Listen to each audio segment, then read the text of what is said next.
I think that the China-Australia collaboration in critical minerals is, pardon the pun, is critical.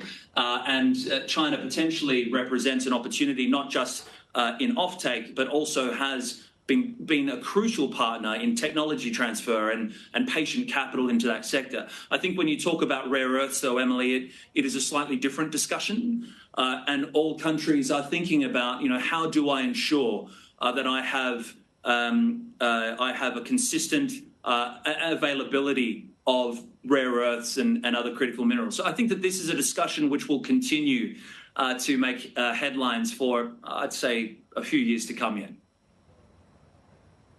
This is a staggering statistic here. 80% of EVs sold in Australia are manufactured in China. Now this, as we've watched in recent weeks, we've heard from the US and now the EU about the tariffs on China EVs and the overcapacity into their markets. BYD and XPeng have their sights set on expanding further down under.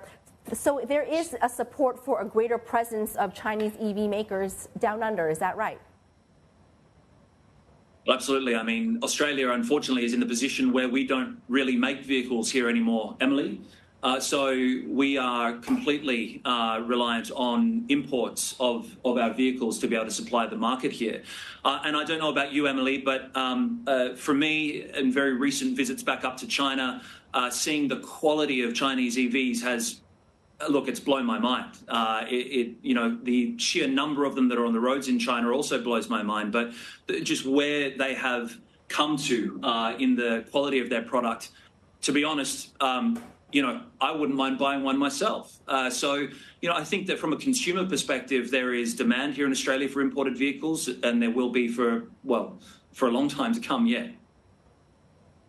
The EV makers are making their way into the Hong Kong market as well, the likes of BYD, XPeng, because we are a right-hand-sided steering, whereas on the mainland it's left-hand. So they're expanding into our market here as well. Also want to ask you about the export bans that went into place in 2020, included lobsters, wine, barley, and meat. Since then, we've had, of course, the relaxation of wine as well as barley. Do you expect any further good news in this regard? And what protections are in place if things were to go sour? Yeah, no, it's a really good question. We've been delighted, the Business Council has been delighted to see the removal of those trade impediments that were put in place, on some of those key products that you've just or commodities you've just mentioned there. So we are very welcoming and delighted at the removal of those.